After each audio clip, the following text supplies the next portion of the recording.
Baiklah, Assalamualaikum warahmatullahi wabarakatuh.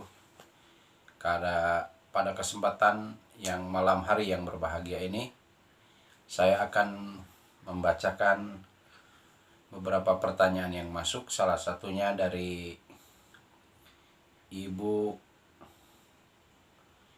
Ika ya di Karanglayung, Purwakarta. Ibu Ika menanyakan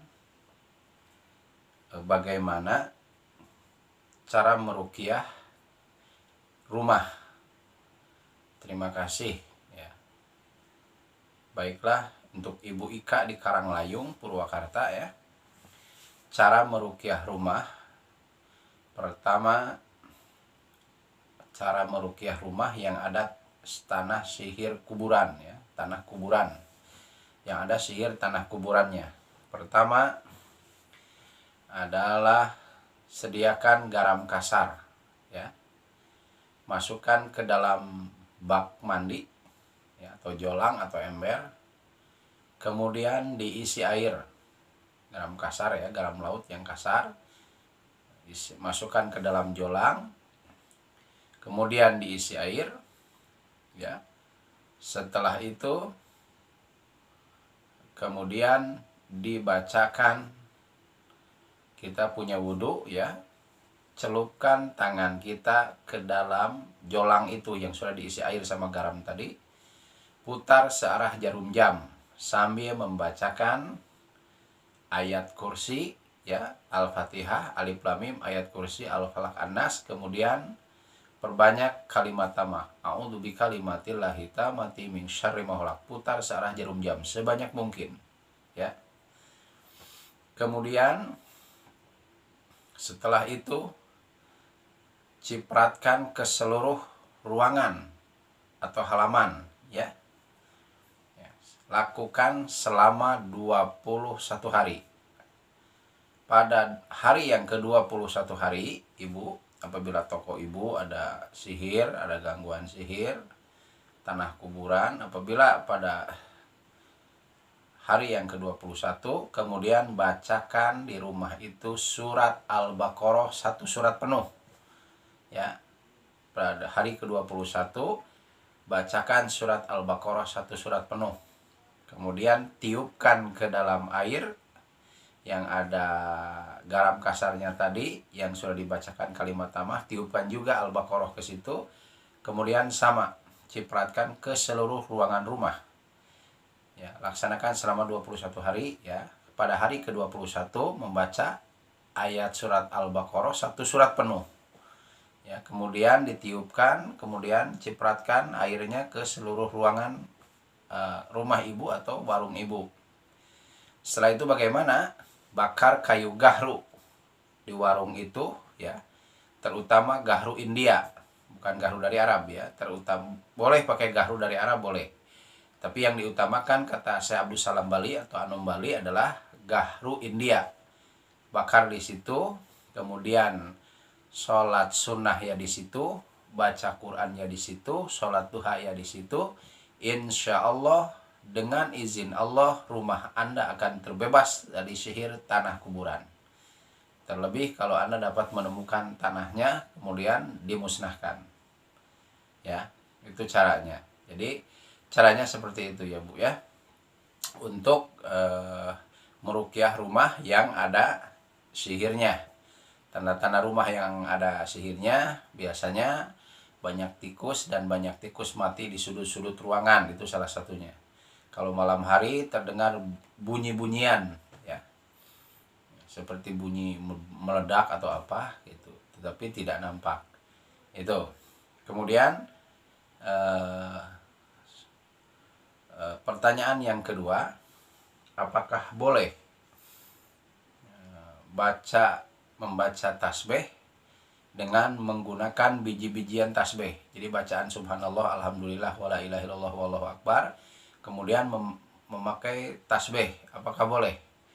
Maka jawabannya boleh, hanya sebatas bilangan saja.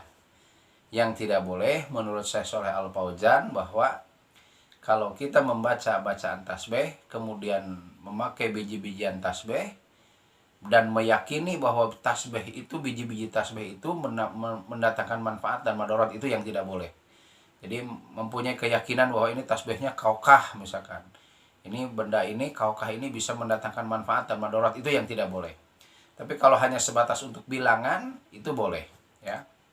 Tetapi kata ulama yang lain memang ada yang membid'ahkan ya, tidak boleh pakai pakai tasbih kalau ada keyakinan ya. Tetapi kalau hanya sebatas untuk bilangan saja, subhanallah 33, itu boleh saja ya. Tetapi lebih baiknya, kalau menurut saya lebih baik sebagaimana hadis Nabi SAW, yaqidu tasbiha biyaminihi, bahwa Rasulullah SAW menghitung bacaan bilangan tasbihnya biyaminihi dengan jari tangan kanannya. Jadi subhanallah, subhanallah, subhanallah, ini 3 kali 5 berapa? 15. Berarti kalau 30 2 kali, lebihkan 3, subhanallah, subhanallah, subhanallah, jadi 33. Jadi yaqidu tasbiha dalam hadis Nabi yang sahih, yaqidu tasbiha biyaminihi, bahwa Rasulullah menghitung bilangan bacaan tasbihnya biyaminihi dengan jari tangan kanannya. Itu hadisnya sahih. Kalau ada hadis yang sahih, kenapa nggak ngambil yang lain? Udah aja ambil itu aja ya. Namun demikian, seandainya mau pakai tasbih ya silahkan aja. Yang penting tidak ada keyakinan dengan tasbih kaukah itu bisa mendatangkan manfaat dan madarat, itu yang tidak boleh. Jadi yang mendatangkan manfaatnya apa? Bacaan tasbihnya itu, subhanallah, alhamdulillah, itu yang mendatangkan manfaat kepada diri kita. Karena itu adalah sebuah amal soleh ya. Itu boleh. Kemudian pertanyaan yang berikutnya adalah masih dari Ibu Rika ya, di Karanglayung, Purwakarta. Apakah bacaan istighfar itu seperti apakah bacaan istighfar yang dicontohkan oleh Nabi dan sahabat? Istighfar itu ada beberapa macam Bu ya. Ada sayyidul istighfar, yakni Allahumma anta rabbi la ilaha illa anta khalaqtani wa ana abduka wa ana ala ahdika wa wa'dika mastata'tu a'udzubika min syarri ma sana'tu abu laka bi ni'matika alayya wa abu bi dzambi faghfirli fa innahu la yaghfiru dzunuba illa anta. Itu sayyidul istighfar, boleh itu. Kemudian ada lagi istighfar itu rabbighfirli wa tub alayya, rabbighfirli wa tub alayya, rabbighfirli wa tub alayya. Itu boleh, ada ya, dari sahabat Nabi itu, dari Abdullah bin Umar itu ya. Rabbighfirli wa tub alayya, Rabbi, wahai Tuhanku, ighfirli, ampunilah dosaku, wa tub alayya, alayya aku tobat, dan aku tobat gitu.